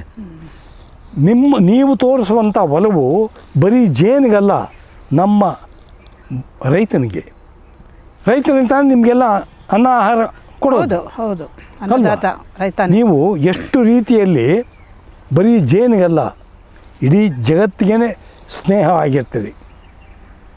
ಮಾಡಬೇಕಾ ಇಲ್ವೇ ನಮ್ಮ? ಇದಕ್ಕೆ ನಾವು ಅವರು ಇವರು ಅಂತಲ್ಲ, ಪ್ರತಿಯೊಬ್ಬರು. ಅದಕ್ಕೆ ನನ್ನ ಬಹಳ ದೊಡ್ಡ ಆಕಾಂಕ್ಷೆ ಅಂದರೆ, ಒಂದೆರಡು ಗ್ರಾಮಗಳನ್ನು ದತ್ತು ತಗೊಂಡು ಅಲ್ಲಿ ಮನೆಯಲ್ಲೂ ಜೇನು, ಘರ್ ಪೇ ಮಧುಮಕ್ಕಿ ಮಾಡಬೇಕಂತ. ಸಾಧ್ಯ ಇದೆ. ನಾವೇನಾದರೂ ಅಂಥದನ್ನು 1-2 ಮಾಡಿಬಿಟ್ರೆ, Modi will come to inaugurate. ಮೋದಿಯವರಿಗಿರೋವಷ್ಟು ಭಾಳ ಆಶ್ಚರ್ಯ ಆಗಿಬಿಡ್ತು. ಇದುವರೆಗೂ ಬಂದಂಥ ಯಾರಿಗೂ ಇಂಥ ಬುದ್ಧಿ ಇರ್ಲಕ್ಕಂಡ್ರಿ. ನಮ್ಮ ಪುಣ್ಯ ನಿಜವಾಗ್ಲೂ ಹೇಳ್ಬೇಕಂದ್ರೆ ಮೋದಿಯವರು ಫಸ್ಟ್ ಥಿಂಗ್ ಅದೇ ಕಣಮ್ಮ ಅವ್ರು ಮಾಡಿದ್ದು. ನೋಡಿ ಸರ್, ನಿಮಗೆ ಇದರಲ್ಲಿ ಇಷ್ಟು ಆಸಕ್ತಿ ಇರೋದ್ರಿಂದ, ಪರಿಣತಿ ಇರೋದ್ರಿಂದ ನೀವು ಗಮನಿಸಿದ್ದೀರಿ. ಯಾರು ಇದನ್ನು ಹೇಳೋದು ಇಲ್ಲ, ಗಮನಿಸೋದು ಇಲ್ವಲ್ಲ ಸರ್. ಅವರು 500 ಕೋಟಿ ಬರೀ ಅದಕ್ಕೆ ಇಟ್ಟರು ಅಂತ. 500 ಕೋಟಿ ಹೆಂಗಾಯ್ತು ಅದನ್ನು ಹೇಳ್ತೀನಿ ಕೇಳ್ರಿ. ಎಲ್ಲ ಸ್ಟೇಟ್ಗೂ ಬಂತು, ನಮ್ಮ ಸ್ಟೇಟ್ಗೂ ಬಂತು. ಜೇನಿನ ಮೂಲ ಇಲಾಖೆ ಅಂದರೆ ಖಾದಿ ಗ್ರಾಮೋದ್ಯೋಗ. ನಮ್ಮಲ್ಲೂ ಖಾದಿ ಕಮಿಷನ್ ಇದೆ. ಹೌದು. ಅಲ್ಲಿ ಸಂಪೂರ್ಣ ಬೇರೆ ರಾಜ್ಯದವ್ರದ್ದೇ ಆಕ್ರಮಣ. ಅಲ್ಲಿ ನಮ್ಮೂರಲ್ಲಿ ಕನ್ನಡ ಮಾತಾಡೋರು ಸಿಗೋದೇ ಅಪರೂಪ. ಪಂಜಾಬ್ ಅಲ್ಲಿಂದ ಬರೋರೇ ಹೆಚ್ಚು. ಖಾದಿ ಕೇರಳದವ್ರದ್ದು ಭಾಳ ಜೋರು. ಕೇರಳ, ತಮಿಳ್ನಾಡು, ಏನು ಇಲ್ಲಿಗೂ ನಮಗೂ ಎಷ್ಟೋ ಕೋಟಿ ಕೊಟ್ಟಿದ್ದಾರೆ. ಅದನ್ನು ವಿತರಣೆಯೂ ಆಗೋಗ್ಬಿಡ್ತು. ಈ ವಿತರಣೆ ಆಗಿದ್ದು ನನ್ನ ಗಮನಕ್ಕೆ ಹೆಂಗೆ ಬಂತು ಅಂದರೆ, ನನಗೆ ಆರ್ಟ್ ಆಫ್ ಲಿವಿಂಗಿಂದ ಫೋನ್ ಮಾಡಿದರು, ವೆಂಕಟೇಶ್ ಅಂತ. ಆತ್ಮ ಕೃಷಿ ಇದನ್ನೆಲ್ಲ ನೋಡ್ಕೊತಾನೆ, ಜೇನಿಂದು ಅವನೇ ನೋಡ್ಕೊಳ್ಳೋದು. ನಾನು ಅವನಿಗೆಲ್ಲ ಬೇಕಾದ ಇದನ್ನೆಲ್ಲ. ಆರ್ಟ್ ಆಫ್ ಲಿವಿಂಗು ಸಲಹೆಗಾರರಾಗಿದ್ದೀರಿ ಅಲ್ವಾ? ಹೌದು, ಕೃಷಿನಲ್ಲಿ. ಎಷ್ಟು ಸಾರಿ ನಾನು ಅಲ್ಲಿ ಹೋಗೋದು ಬೇಕಾದ್ರೆ ಸರಿ ಹೋಗಿದ್ದೀರಾ? ಆಯ್ತಲ್ಲ, ಸರಿ. ಫೋನ್ ಮಾಡಿಬಿಟ್ಟು, ಜೈ ಗುರುದೇವ್, ಏನಾಯಿತು? 200 ಜೇನು ಪೆಟ್ಟಿಗೆಗಳನ್ನು ತಂದರು, ಅಲ್ಲಿಟ್ಟರು, ಹೋಗಿಬಿಟ್ರು. ಈಗ ನೋಡ್ತೀನಿ ಅದರಲ್ಲಿ ಎಲ್ಲ ಎದ್ದೆದ್ದು ಹೋಗ್ತಾ ಇದ್ದಾವೆ. ಈಗೇನು ಹೆಚ್ಚು ಅಂದರೆ ಒಂದು 20 ಉಳ್ಕೊಂಡಿದ್ದಾವೆ. ಯಾಕೆ? ಮೋಸ ಅಷ್ಟೇ. ಯಾವನಿಗೋ ಕಾಂಟ್ಯಾಕ್ಟ್ ಕೊಟ್ಟರು, ಯಾವನ ತಂದ ಇಳಿಸ್ದ, ದುಡ್ಡು ಖರ್ಚಾಗಬೇಕಾಗಿತ್ತು, ಖರ್ಚಾಯಿತು, ಯಾರ್ಯಾರು ಬೇಕೋ ಹಂಚಿಕೊಂಡ್ರು, ನಡಿ ಅಂದರು, ಮುಗಿದೋಯ್ತು. ಅಲ್ಲ, ಮೋಸ ಅಂದರೆ ಪೆಟ್ಟಿಗೆ ಒಳಗೆ ಇರಬೇಕಾದಿಲ್ವಾ? ಇಲ್ಲಿ ಪೆಟ್ಟಿಗೆ ಒಳಗಡೆ ಏನಾಗ್ತದೆ ಅಂತಂದರೆ, ಒಂದಿಷ್ಟು ಜೇನು ಹುಳ ಅದರೊಳಗೆ ಬಿಟ್ಬಿಟ್ಟು ಒಂದು ಪೆಟ್ಟಿಗೆ ತಂದು ನಿನ್ನ ಕೈ ಕೊಟ್ಟರೆ, ಅದು whether it is genuine or not ಅಂತ ನೀನು ಹೆಂಗೆ ಹೇಳ್ತೀಯ? ನಿನ್ಗೇನು ಗೊತ್ತಾಗೋದು? ನನಗೆ ತೋರಿಸಿ ಹೇಳ್ತೀನಿ, ಬದ್ಮಾಶ್ ನನ್ನ ಮಕ್ಕಳು ಮೋಸ ಮಾಡಿದ್ದಾರೆ ಅಂತ. ನಿನಗೆ ಹೆಂಗೆ ಗೊತ್ತಾಗುತ್ತೆ? ಸರಿ ಅಲ್ವಾ? ಪಾಪ ಅವನು 200 ಅವನೆಲ್ಲಿ ನೋಡಬೇಕು. ಅದು ರಾತ್ರಿ ತಂದರು, ಅಲ್ಲೆಲ್ಲ ಇಟ್ಟರು, ಹೋದರು. ಯಾವನಿಗೋ ಕಾಂಟ್ಯಾಕ್ಟ್ ಕೊಟ್ಟರು, ಯಾವನೋ ತಂದರು, ಇಟ್ಟರು, ಹೋದರು. ಅಯ್ಯೋ, ಇದು ಆಗದಲ್ಲಿ ಇರಬೇಕಂದ್ರೆ ನನ್ನ ಎಷ್ಟು ಮೋಸ ಆಗುತ್ತೆ ಸರ್. ಅಲ್ಲ, ಬರೀ ಮೋಸ ಅಲ್ಲ. ಇದಕ್ಕೆ ನಾನು ಹೇಳಿದೆ, ನಮ್ಮಲ್ಲಿ ಜೇನು ಬಗ್ಗೆನೇ ಅತ್ಯಂತ ಒಲವಿರುವಂಥ ಒಂದು ಟೀಮ್ ಇದೆ. ಉದಾಹರಣೆಗೆ ನಮ್ಮ retired director of horticulture Vasanth Kumar ಅಂತ, ಅವರು ಆಮೇಲೆ ಅಡಿಷನಲ್ ಸೆಕ್ರೆಟರಿನೂ ಆಗಿದ್ದರು. ಇನ್ನೊಬ್ಬರು ಮಹೇಶ್ವರ್ ಅಂತ, ಅವರು ಬಾಗಲಕೋಟೆ ವಿ.ಸಿ.ನೂ ಆಗಿ ರಿಟೈರ್ ಆದರು. ಆಮೇಲೆ ಉಮಾಕಾಂತ್ ಅಂತ, ರಿಟೈರ್ಡ್ ಡೈರೆಕ್ಟರ್ ಇಂಡಸ್ಟ್ರೀಸ್. ಈ ಥರ. ಆಮೇಲೆ ನಮ್ಮ ಮಾಜಿ ಇವರು E.V. ರಮಣಾರೆಡ್ಡಿ, ಮೊನ್ನೆ ರಿಟೈರ್ ಆದಲ್ಲ, ರಮಣಾರೆಡ್ಡಿ, ನನಗೆ ಇಲ್ಲಿ ಸ್ಫೂರ್ತಿ ಕೊಟ್ಟದ್ದೇ ಅವರು. ಇಲ್ಲಿ ನಮ್ಮ ಸಿ ಒ ಆಗಿದ್ದಾಗ I have his number in my contact. ಇಂಥವ್ರದ್ದನ್ನು ಒಂದು 8-10 ಜನದ್ದು ನಾವು 1-2-3 ಜನ ಸೇರ್ಕೊಂಡ್ಬಿಟ್ಟು ಒಂದು ಇದನ್ನು ಮಾಡಬೇಕು, ಕಮಿಟಿನ. ನಾವು ತಗೊಂಡಂಥ ತೀರ್ಮಾನವೇ ಸರಿಯಾದ ತೀರ್ಮಾನ ಆಗಿರಬೇಕು. ಈಗ ಏನು ನಡೀತಾ ಇದೆ ಅಂದರೆ ಹೇಳಬಾರ್ದು, ನಾನು ಸುಮ್ಮನೆ ಆಗಿಬಿಟ್ಟಿದೆ. ನಾನು ನಮ್ಮ ಕೂಗಿ ಯಾರಿಗೆ ಕೇಳುತ್ತೆ, ನಾವೇನು ಅಲ್ಲಿ ಹೋಗಿ ಆರ್ಭಟ ಮಾಡೋಕ್ಕಾಗತ್ತಾ? ಆಗಲ್ಲ. ಸೊ ಅವ್ರಿಗೆಲ್ಲ ಗೊತ್ತು. ಸೋ ಪ್ಲೀಸ್, ಅಯ್ಯೋ. ಆಮೇಲೆ ನಾನು ಅವರ ಇದಕ್ಕೆ ಹೋಗಿದ್ದೀನಿ, ಅವರೆಲ್ಲ ಬಿ ಕೀಪರ್ಸ್. ಅವರ ಮನೆಗಳಿಗೆ ಹೋಗಿ ಅಲ್ಲಿ ನಂದೇನೆಂದರೆ, ನಾನು ಹೋದಾಗ ನನ್ನ ಕೆಲಸ ಮುಗಿಯಲ್ಲ ಅಂದರೆ ಹಾಲ್ಟ್ ಮಾಡಲೇಬೇಕು. ಯಾವ ಜಾಗನ ಆಗಿರಲಿ, ಎಲ್ಲನ ಆಗಿರಲಿ. ನನಗೇನು ಒಂಚೂರು ಮಲಿಕೆಣಕ್ಕೆ ಜಾಗ ಸೊಳ್ಳೆ ಇಲ್ಲದ್ದು, ಒಂಚೂರು ಏನೋ ಒಂಚೂರು ತಿನ್ನೋಕ್ಕೆ, ಫಿನಿಶ್, ಮುಗಿದೋಯ್ತು. ಎಷ್ಟು ಕಡೆ ಹಾಲ್ಟ್ ಮಾಡಿದ್ದೀನಿ ಅಂದರೆ, I have my diary, regular diary ಬರೀತೀನಿ, ಎಲ್ಲೆಲ್ಲಿ ಹಾಲ್ಟ್ ಮಾಡಿದ್ದೀನಿ ಅಂತ. ಆಫ್ಟರ್ 98 ರಿಟೈರ್ಮೆಂಟು ನೀವು ನೋಡಿದರೆ ಆಶ್ಚರ್ಯ ಬಿದ್ದುಬಿಡ್ತೀರಿ. ಅತ್ಯಂತ ಕನಿಷ್ಠ ಜಾಗದಿಂದ ಹಿಡಿದು ಅತ್ಯಂತ ಉನ್ನತ ಜಾಗ, ಎಲ್ಲ ಕಡೆ ಸ್ಟಾರ್ ಹೋಟೆಲ್ವರೆಗೂ ನನಗೆಲ್ಲ ಒಂದೇ. ನನಗೆ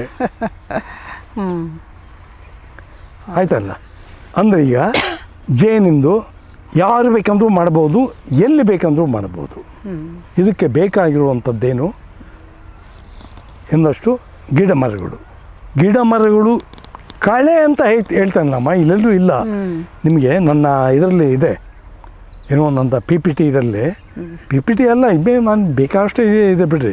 ಎಲ್ಲಿ ಪಾರ್ತೇನೆ ಮನೆ ಹೋಗಿ ಕೂತ್ಕೊಂಡು ಹೌದು, ಅದರಲ್ಲೂ ಸಿಗುತ್ತೆ. ಇನ್ನು ತಾರೆ, ಹಳಲೆ, ನೆಲ್ಲಿ, ತ್ರಿಫಲ ಅಂತ ಹೇಳ್ತೀವಲ್ಲ, ಅವೆಲ್ಲ ಇದಾವೆ ಇಲ್ಲಿ ನನ್ನ ಎಲ್ಲ ಇದಾವೆ.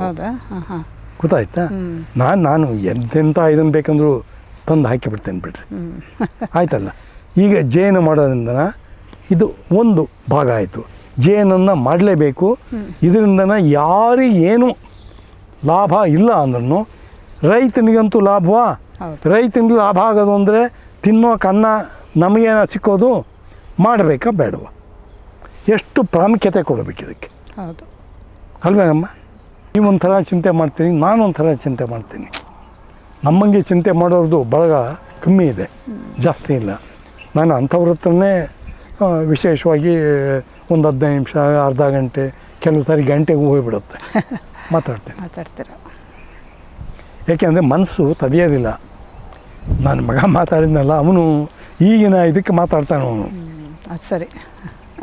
ಆದರೆ ನೀವು ಅದೆಲ್ಲ ನೋಡಿದ್ದೀರಿ, ಇಷ್ಟು ಕೆಲಸ ಮಾಡಿದ್ದೀರಿ, ಏನೇನು ಮಾಡಬಹುದಾಗಿತ್ತು ಅನ್ನೋದರ ಆ ಸಾಧ್ಯತೆಗಳು ಈಗಲೂ ಸಾಧ್ಯತೆ ಇದೆ. ಇವತ್ತಿಗೂ ಮಾಡಲಿಲ್ವಲ್ಲ ಅಂತ ಬೇಜಾರು. ಅಲ್ಲ, ಕೋಲೂರ್ಕೊಂಡು ಹೋಗ್ತೀನಲ್ಲ, ಯು ಗಿವ್ ಮೀ, ನನಗೆ ಇವತ್ತು ಚಾಲೆಂಜ್, ನಾನು ಮಾಡ್ತೇನೆ. ಎಂಥ ಹುರುಪು ಹುಮ್ಮಸ್ಸು ಸರ್ ತಮ್ಮದು. ನಾನಂತೂ ಕೈ ಎತ್ತಿ ಮುಗಿತೀನಿ. ಈಗ ಎತ್ತೆತ್ತ ಓಡೋಗಕ್ಕಂತೂ ಆಗಲ್ಲ, ಕಡೆ ಪಕ್ಷ ನಡ್ಕೊಂಡಂತೂ ಹೋಗ್ತೇನೆ ಅಲ್ವಾ? ಆಗಲಿ. ಗೊತ್ತಾಯ್ತಾ? ಇದು ಅಂದರೆ ಜೇನು ಸಾಕಾಣಿಕೆ ಅನಿವಾರ್ಯ, ಅತ್ಯವಶ್ಯಕ. ಇದಕ್ಕೆ ಬೇಕಾದಂಥ ಎಲ್ಲ ರೀತಿಯ ಸಹಕಾರ, ಸಹಾಯ, ಪ್ರೋತ್ಸಾಹ ಎಲ್ಲ ಕಡೆಯಿಂದನೂ ಬರಬೇಕು. ಒಪ್ತೀನಿ ಅಮ್ಮ? ಖಂಡಿತ. ಇದನ್ನು ಎಷ್ಟು ಜನ ಅರ್ಥ ಮಾಡ್ಕೊತಾರೋ ಗೊತ್ತಿಲ್ಲ. ನಾನು ನಿಮಗೆ ಹೇಳೋದೇನೆಂದರೆ, ಅರ್ಬನ್ನ ಇವರಿಗೆ ನಿಮ್ಮದೇ ಒಂದು ಚಿಕ್ಕದೊಂದು ಗುಂಪು ಮಾಡಿರಿ, 20 ಜನದ್ದು 25 ಜನದ್ದು. ಅವ್ರಿಗೆ ನಾನು ಇದನ್ನು ಬರೀ ಇಷ್ಟು ಹೇಳಿದ್ದು ಬರೀ ಇದು ಮಾತಾಯಿತು. ನನ್ನ ಹತ್ರ ಎಲ್ಲ ಡಾಕ್ಯುಮೆಂಟ್ಸ್ ಇದೆ. ನಾನು ಮಾತಾಡಿದ್ದಕ್ಕೆಲ್ಲ ಪ್ರತಿಯೊಂದಕ್ಕೂ ಪ್ರಾತ್ಯಕ್ಷಿಕೆ ದಾಖಲೆ ಇದೆ, ವಿಡಿಯೋಸ್ ಇದ್ದಾವೆ, ಸ್ಟಿಲ್ ಇಮೇಜಸ್ ಇದ್ದಾವೆ. ನಾನು ನಿಮಗೇನು ಸುಮ್ಮನೆ ಮಾತಲ್ಲ, ಪಾಕ ಮಾತಾಡ್ತಾ ಇಲ್ಲ. ಗೊತ್ತಾಯ್ತಾ? ನಿಮಗೆ ನಿಮ್ಮ 25 ಜನದಲ್ಲಿ 2 ಜನ 5 ಜನ ಬಿ ಕೀಪರ್ಸ್ ಆದರೆ ಐ ಆಮ್ ಹ್ಯಾಪಿ.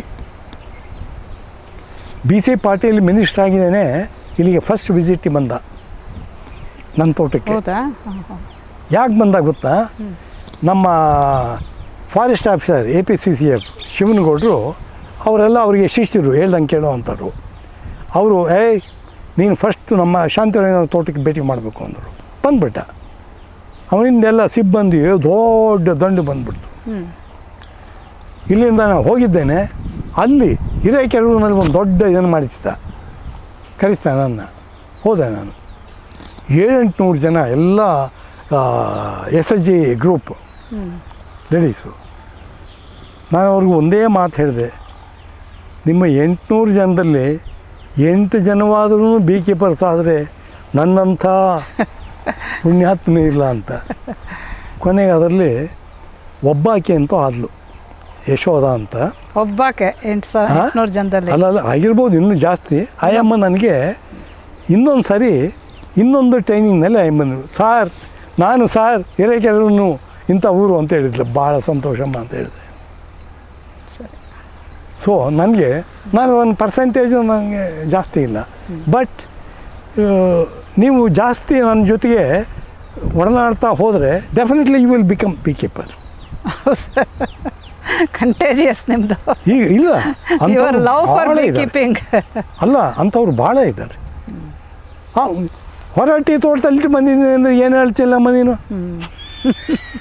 ಅಲ್ಲ, ನೀವು ಆರ್ಟ್ ಆಫ್ ಲಿವಿಂಗ್ ಹೇಳಿದ್ರಿ, ಆ ಥರ ಬೇಕಾದಷ್ಟು ಆರ್ಟ್ ಆಫ್ ಲಿವಿಂಗ್ ದೊಡ್ಡ ಸಂಸ್ಥೆಗಳಿಗೆ ನೀವು ಇದರಲ್ಲಿದ್ದೀರಾ. ಅವ್ರಿಗೆ ಆರ್ಟ್ ಆಫ್ ಲಿವಿಂಗ್ನಲ್ಲಿ ನಾನು ಹೋದ ಫಸ್ಟ್ ಡೇನೇ ಅಲ್ಲಿ ಮಾಡ್ತಾ ಇದ್ದಾರಾ ಸರ್?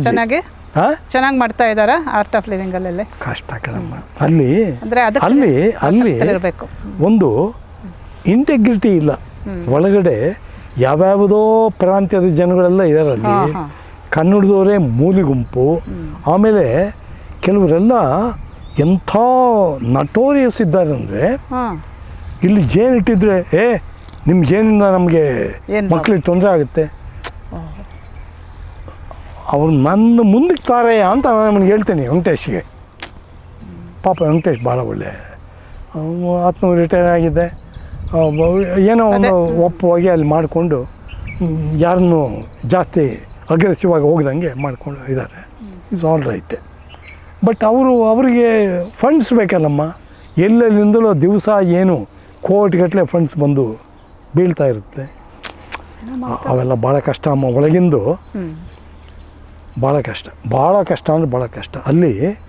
ಅಲ್ಲಿ ಒಂದು ಸಿಮಿಲಾರಿಟಿ ಇಲ್ಲ. ಈ ಕಾಲೋನಿ ಅಂತ ಹೇಳಿದ್ನಲ್ಲ, ಆ ಸಿಸ್ಟಮ್ ಇಲ್ಲ ಅಲ್ಲಿ. ಒಬ್ರಿಗೊಬ್ರಿಗೆ ಭಾಳ ವ್ಯತ್ಯಾಸ ಇದೆ, ಜಾಸ್ತಿ. ಬೇಡ, ಅದು ನಮಗೆ ಬೇಡ. ಅದು ಏನು ಅಲ್ಲಲ್ಲ, ರಾಮಕೃಷ್ಣ ಆಶ್ರಮಗಳು ಅಲ್ಲಿ ಮಾತ್ರ ಒಳ್ಳೆ ಚೆನ್ನಾಗಿದೆ. ಎಲ್ಲ ಬಹುತೇಕ ನಾನು ಸಂಪರ್ಕ ಮಾಡಿದವರು ಇಲ್ಲಿ ಒಂದಿದೆ, ಹುಬ್ಬಳ್ಳಿ ಹತ್ರ ಒಂದು, ಹುಬ್ಬಳ್ಳಿ ಹತ್ರ ಆ ಊರ ಹೆಸರು ಎಂಥದ್ದು ಇದೆ, ದೊಡ್ಡ ಫಾರಮ್, ಎಷ್ಟು 300 ಎಕರೆ. ಅಲ್ಲಿಟ್ಟಿದ್ದೆ. ಚೆನ್ನಾಗಿ ಮಾಡ್ತಾ ಇದ್ದಾರೆ. ಈಗ ಏನಾಗಿದೆ ಗೊತ್ತಿಲ್ಲ, ಅವ್ರು ಕರೀದಲ್ಲೇ ನನ್ನ ಕರ್ಕೊಂಡು ಹೋದ್ರೆ ಈಗ ನಾನು ಹೋಗೋಕ್ಕಾಗಲ್ಲ, ಗೊತ್ತಾಗಲ್ಲ. ಬಸವನಗುಡಿ, ಆಮೇಲೆ ಇಲ್ಲಿ ಬೆಂಗಳೂರು ಬಸವನಗುಡಿ, ಬೆಂಗಳೂರು ಬಸವನಗುಡಿ, ಆಮೇಲೆ ಇಲ್ಲಿ ಎಂಥದ್ದು ಈ ಮಾಗಡಿ ತಾಲೂಕಲ್ಲಿ ಬರುತ್ತಮ್ಮ, ಇಲ್ಲಿ ಕೊರಟಗೆರೆ ಅಲ್ಲ, ಕೊರಟಗೆರೆ ಅಲ್ಲ, ಕೊರಟಗೆರೆ ಈ ಕಡೆ ಜುಂಜರಾಮನಹಳ್ಳಿ ಅಲ್ಲಲ್ಲ, ಶಿವಗಂಗಾ ಬರುತ್ತಲ್ಲ, ಶಿವಗಂಗಾ ಹತ್ರ ಬಂದಿದೆ. ಸರಿ, ಅಲ್ಲೆಲ್ಲ ಇಟ್ಟಿದ್ದೀರಾ. ಆಮೇಲೆ ದಿನ ಮಠಗಳು ಈಗ ಹಾಲಿ ಈ ಶಿರಿಗೆರೆ ಮಠದಲ್ಲಿದೆ ಒಂದು 20 ಗೂಡು. ಎಲ್ಲ ನೆನ್ನೆ ಎಲ್ಲ ರಿಪೋರ್ಟ್ ಮಾಡಿದ್ರು, ಸಾರ್ ಜೇನು ಬಂತು ಮಸ್ತಾಗೆಲ್ಲ ತೆಗೆದ್ವಿ ಅಂತ. ತುಂಬ ಇದ್ದಾರೆ ಆಲ್ ಓವರ್ ದಿ ಸ್ಟೇಟ್ ಮಾಡಿದ್ದಾರೆ. ನೀವು ಎಲ್ಲಿ ಅಂತಂದು ಹೇಳಿದರೆ, ನಾನು ಅವ್ರಿಗೆ ಮೊನ್ನೆ ಒಂದು ಮುಂಡರಗಿ ಗದಗ ಜಿಲ್ಲೆ ಫೋನ್ ಮಾಡಿದರು, ಸರ್ ನಾನು ಜೇನು ಮಾಡಬೇಕು ಸರ್ ಅಂದ್ಕೊಂಡು, ಯಾವಾಗ ಬರಲಿ ಅಲ್ಲಿಗೆ ಅಂದ್ಕೊಂಡು, ನೀನಿಲ್ಲಿ ಬರಬೇಡ ಅಂತ ಅಂದ್ಬಿಟ್ಟು ಪಕ್ಕದಲ್ಲಿ ಮತ್ತೊಬ್ಬ ಇದ್ದಾನಲ್ಲಿ, ಅವನಿಗೆ ಹೇಳಿದೆ, ಜಗದೀಶ್ ನೋಡ ಇವರು ಇಲ್ಲಿ ಬರ್ಬೇಕಂತ. ನಿಮ್ಮ ಶಿಷ್ಯರು ಇದ್ದಾರಲ್ವಾ ಎಲ್ಲ ಕಡೆ? ಎಲ್ಲ ಕಡೆ. ನೀವು ಎಲ್ಲನೇ ಹೇಳ್ರಿ, ಎನಿವೇರ್. ಅದೇ ಶಿಷ್ಯರ ಮೂಲಕ ಇವಾಗ ಕೆಲಸ ಮಾಡಿಸ್ಬೋದು ತಾವು, ನೀವೇ ಹೋಗಬೇಕಾಗಿಲ್ಲ ಗುರುಗಳು. ನಮ್ಮ ರಾಜ್ಯಕ್ಕೆ ಹತ್ತತ್ರ 3 ಕೋಟಿ ಜೇನುಗೂಡುಗಳನ್ನು ಇಡೋವಷ್ಟು ಸಾಮರ್ಥ್ಯ ಇದೆ. 3 ಕೋಟಿ ಬೇಡ, 30 ಲಕ್ಷ ಬೇಡ, 3 ಲಕ್ಷ ಮಾಡೋಣ ಮೊದಲು. ಅದನ್ನು ಹೇಳ್ಕೊಂಡಿದ್ದೀರಿ, ಯಾಕೆ ಇಡಬೇಕು ಅಂತ. ಈಗ ಜೇನು ಉತ್ಪಾದನೆ ಆಗೋದಾದರೆ ರೈತರಿಗೆ ಒಂದು ಸಹಾಯ ಆಗುತ್ತೆ ಅನ್ನೋದನ್ನೆಲ್ಲ ನೋಡಿದ್ವಿ. ಆಮೇಲೆ ಪ್ರಕೃತಿಗೂ ಕೂಡ ಅದು ತುಂಬ ಅದರಿಂದ ಏನು ಸಹಾಯ ಅಲ್ಲ ಸಹಕಾರ ಒದಗುತ್ತೆ ಅನ್ನೋದು ಒಂದು. ಮನುಷ್ಯನಿಗೆ ನಿತ್ಯ ಜೇನು ಸೇವನೆ ಮಾಡಬೇಕಾ? ಅದರಿಂದ ಏನಾದರೂ ಆರೋಗ್ಯದ ಲಾಭ ಇದೆಯಾ? ಯಾತಕ್ಕೆ ಇಷ್ಟೊಂದು ನಾವು ಜೇನನ್ನು ಕೃಷಿ ಮಾಡಬೇಕು ಅನ್ನೋದ್ರ ಬಗ್ಗೆ ನಿಮಗೆ ಗೊತ್ತಿರೋದನ್ನು ಹೇಳಿ ಸರ್. ನೋಡಮ್ಮ, ಈಗ ನೀವು 3 ಕೋಟಿ ಕಾಲೋನಿ ಮಾಡಬೇಕು ಅಂತೀರಾ, ಯಾಕೆ? ಹೇಳ್ತೀನಿ ಕೇಳ್ರಿ. ಹೇಳಿ. ಈಗ ನಾನು ಜೇನಿನ ಉಪಯೋಗಗಳನ್ನ ನಿಮಗೆ ಹೇಳ್ತೀನಿ. ನೀವೇನು ಮಾಡ್ತೀರಿ? ತಕ್ಷಣ ಕೇಳ್ತೀರಿ, ಸರ್ ಪ್ಯೂರ್ ಜೇನು ಎಲ್ಲಿ ಸಿಗುತ್ತೆ ಅಂತ. ಏನು ಹೇಳ್ಬೇಕು ನಾನು? ಏನು ಹೇಳಬೇಕು? ನಾನು ಕೊಡೋದು ಪ್ಯೂರ್ ಅಂತ ಹೇಳ್ಬೇಕಾ? ನಾನು ನಮ್ಮ ಇನ್ಸ್ಟಿಟ್ಯೂಷನಲ್ಲಿ ಚಿತ್ರದುರ್ಗದಲ್ಲಿ ನಬಾರ್ಡ್ನವರು ಒಂದು ಇದನ್ನು ಮಾಡಿದರು, ಸೆಮಿನಾರು. ನಾನು ರಿಸೋರ್ಸ್ ಪರ್ಸನ್ ಆಗಿ ಎಲ್ಲ ಕೊಟ್ಟು ಈ ಥರ ಹಿಂಗೆ ಜೇನಿಂದ ಇಷ್ಟೆಲ್ಲ ಉಪಯೋಗ ಇದೆ. ನಮ್ಮ ಸೀನಿಯರು ಸೀತಾರಾಮ ರೆಡ್ಡಿ, ಓ ನೀನು ಕೊಡೋದೇನು ಪ್ಯೂರೇನೇ ಅಂದ. ನಮ್ಮಲ್ಲಿ ಭಾಳ ಗುರು ಶಿಷ್ಯರು ಇದು ಭಾಳ ಇದ್ದಿದೆ. ನೀನು ಕೊಡೋದೇನು ಪ್ಯೂರೇನೇ ಅಂದ. ನಾನೆಲ್ಲಿ ಹೇಳಿದೆ ನಾನು ಪ್ಯೂರ್ ಕೊಡ್ತೀನಿ ಅಂತ? ನೀರು ಮಾಡಾಯ ಅಂತ ಹೇಳಿದ್ದು ನಾನು ಒಂದೇ. ಪ್ಯೂರ್ ಜೇನು ಬೇಕಂದರೆ ನೀರು ಮಾಡು ನೀನು ಇದರಲ್ಲಿ, ನಾನು ಯಾಕೆ ಕೊಡ್ಬೇಕು ನೀನು ಪ್ಯೂರ್ ಇದನ್ನ ಅಂದೆ. Am I right? Yes right. ಮೊನ್ನೆ ವೆರಿ ರೀಸೆಂಟ್ಲಿ ಇಲ್ಲೇ ನಮ್ಮ ಜಿಲ್ಲಾ ಕೃಷಿ ತರಬೇತಿ ಸರ್, ಇಲ್ಲಿ ಒಂದು ಪ್ರಶ್ನೆ, ಪ್ಯೂರು ಇಂಪ್ಯೂರಿಟಿ ಹೇಗೆ ಕಂಡುಹಿಡಿಯೋದು? ಇದಕ್ಕೆ ಏನೋ ಬೆಲ್ಲದ ಇದು ಪಾಕ ಸೇರಿಸ್ತಾರೆ ಹೀಗೆಲ್ಲ ಹೇಳ್ತಾರೆ, ಅದು ಹೇಗೆ? ಅದಕ್ಕೆ ಒಂದು 12ರಿಂದ 15 ಯಾರ್ಡ್ ಸ್ಟಿಕ್ಸ್ ಇದೆ. ಏನು ಹೀಗೆ ಇದ್ದರೆ ಅದು ಕಲೆಬೆರಕೆ, ಹೀಗಿದ್ದರೆ ಅದು ಪ್ಯೂರ್ ಅಂತ ಬರುತ್ತೆ. ನಾನೇನಂದ್ರೆ ಬಹಳ ತಜ್ಞ ಅನ್ನೋ ರೀತಿಯಲ್ಲಿ ಒಂದು ಯಾವುದೋ ಇನ್ಸ್ಟಿಟ್ಯೂಷನ್ನಲ್ಲಿ ಹೇಳ್ತಾ ಇದ್ದೆ. ಅವಾಗ ಒಬ್ಬರು ಮೇಡಮ್ ಎದ್ದು ನಿಂತ್ಕೊಂಡ್ರು, ಸಾರ್ ನಾವು ಬೆಲ್ಲದ ಪಾಕ ನೋಡುವಾಗ ಹಂಗೆ ಸಾರ್ ಮಾಡೋದು ಅಂದರು. ಅಂದರೆ ಅದರದ್ದು ಒಂದು ಹನಿಯನ್ನು ನೀರಿಗೆ ಹಾಕಿದರೆ ಅದು ಟಕ್ ಅಂತ ತಳಕ್ಕೆ ಹೋಗುತ್ತೆ. ಯಾವುದು? ಜೇನು ನೀರಿಗಿಂತ ಭಾರ, ಸ್ಪೆಸಿಫಿಕ್ ಗ್ರಾವಿಟಿ ಜಾಸ್ತಿ. ಈಗ ಬೆಲ್ಲದ ಪಾಕ ಕೂಡ ನಾವು ಮಾಡಿದಾಗ ಅದು ಕೂಡ ಸ್ಪೆಸಿಫಿಕ್ ಗ್ರಾವಿಟಿ ಜಾಸ್ತಿ ಆಗುತ್ತೆ, ತಳಕ್ಕೆ ಹೋಗುತ್ತೆ. ಈಗ ಪಾಕ ಬಂದಿದೆಯಾ ಇಲ್ಲೋ ಅಂತ ಚೆಕ್ ಮಾಡಿದ್ರೆ ಅವತ್ತಿಂದ ನಾನು ಸ್ಟಾಪ್ಡ್ ಪ್ಯೂರ್ ಬಗ್ಗೆ ತಿಳುವಳಿಕೆ ಕೊಡೋದನ್ನು ಸ್ಟಾಪ್ ಮಾಡಿಬಿಟ್ಟೆ. ಯಾರಾದರೂ ಕೇಳಿದರೆ ಹೆಂಗೆ ಟೆಸ್ಟ್ ಮಾಡೋದಂದರೆ, ಟೆಸ್ಟಿಗೆ ಇಷ್ಟು ಏನೂ ಮಾಡಬೇಡ, ನಿಮ್ಮ ಮನೇಲಿ ಹೋಗಿ 2 ಜೇನು ಇಟ್ಕೋ, ನೀನು ಪ್ಯೂರ್ ಜೇನು ಬೇಕು ಅಂದರೆ. ಇಲ್ಲ ಅಂದರೆ ಏನು ಸಿಗುತ್ತೋ ಅದನ್ನ ತಗೊಂಡು ಅನುಭವಿಸು ಅಂತ ಹೇಳ್ಬೇಡ. ಬೆಲ್ಲದ ಪಕ್ಕ ತಿನ್ಕೋ ಅಷ್ಟೇ. ಯಾಕೆ ಗೊತ್ತಾ? ಸಾಧ್ಯನೇ ಇಲ್ಲ ಕಂಡುಹಿಡಿಯೋದಕ್ಕೆ. ನಿಮಗೆ ಕಾರ್ನ್ ಸಿರಪ್ ಅಂತಾರೆ, ಅಂದರೆ ಮೆಕ್ಕೆಜೋಳದನ್ನು ಹಾಕಿಬಿಟ್ಟು ಅದರಲ್ಲಿ ಗಂಜಿ ತೆಗೆದುಬಿಟ್ರೆ, ಕಾರ್ನ್ ಸಿರಪ್ ತೆಗೆದುಬಿಟ್ರೆ ಅದು ಹೆಂಗಿರುತ್ತೆ ಅಂದರೆ, ಅದಕ್ಕೆ ನೀವು ಸರಿಯಾದ ಪ್ರಮಾಣದಲ್ಲಿ ಎಷ್ಟು ಪ್ರಮಾಣದಲ್ಲಿ ಹಾಕ್ಬೇಕಂತ ಇರುತ್ತೆ ಅಷ್ಟು ಸಕ್ಕರೆಯನ್ನು ಇದು ಮಾಡಿ ಹಾಕಿಬಿಟ್ಟು, ಆಮೇಲೆ ಸಕ್ಕರೆಯನ್ನು ಕೂಡ ಗ್ಲೂಕೋಸ್ ಫ್ರಕ್ಟೋಸ್ ರೀತಿಯಲ್ಲೇ ಹಾಕ್ಬೋದು ಕೃತಕವಾಗಿ. ಲ್ಯಾಬಲ್ಲಿ ಸಿಗುತ್ತಲ್ಲಮ್ಮ, ಗ್ಲೂಕೋಸ್ ಸಿಗಲ್ವಾ, ಫ್ರಕ್ಟೋಸ್ ಸಿಗಲ್ವಾ, ಹಾಕಿಬಿಟ್ಟು ಅದನ್ನು ನೀವು ಕೊಟ್ಟರೆ ಇದು ಪ್ಯೂರ್ ಅಲ್ಲ ಅಂತ ಯಾರು ಹೇಳ್ತಾರೆ? ನಿಮ್ಮ ಲ್ಯಾಬ್ನವನೇ ತಕ್ಷಣ ಪರ್ಫೆಕ್ಟ್ಲಿ ಪ್ಯೂರ್ ಹನಿ ಅಂತ ಕೊಟ್ಬಿಡ್ತಾನೆ, ಸರ್ಟಿಫೈ ಮಾಡಿಬಿಡ್ತಾರೆ. ಹೌದು. ನನಗೆ ಗೊತ್ತಿರುವಂಥ ಒಂದು ಬಹು ಇದಾದೇವು ಅಂದರೆ, ಆ ಹನಿಯನ್ನು ತಗೊಂಡು ಇದ್ರ ಮೇಲೆ ಹಾಕ್ಕೊಂಡ್ರೆ ಅದು ಅಲ್ಲೇ ಉಂಡೆಗಿಟ್ಟುಬಿಡುತ್ತೆ, ಗೋಲಿ ಆಗಿಬಿಡುತ್ತೆ. ಕೆಳಕ್ಕೆ ಹಾಕಿದರೆ ಅಲ್ಲೇ ಗೋಲಿ ಆಗಿಬಿಡುತ್ತೆ. ಅದು ನೀವು ಎಲ್ಲಿ ಎಲೆ ಮೇಲೆ ಬೀಳುತ್ತಾ, ನೆಲದ ಮೇಲೆ ಬೀಳುತ್ತಾ, ಗೋಲಿ ಆಗುತ್ತೆ. ಇದನ್ನೆಲ್ಲ ನಿಮ್ಮ ಕೈಲಿ ಆಗಲ್ಲ. ಇದನ್ನು ಅಂದರೆ ಶುದ್ಧವಾದ ಜೇನು. ನನಗೆ ಅದನ್ನು ಬಿಟ್ಟು ಇವಾಗ ನಾವು ನಮ್ಮ ಚರ್ಮದ ಮೇಲೆ ಹೀಗೆ ಒಂದು ಹನಿ ಹಾಕ್ಕೊಂಡ್ರೆ ಅದು ಅಲ್ಲೇ ದುಂಡೆಗೆ ಆಗಿಬಿಡುತ್ತೆ.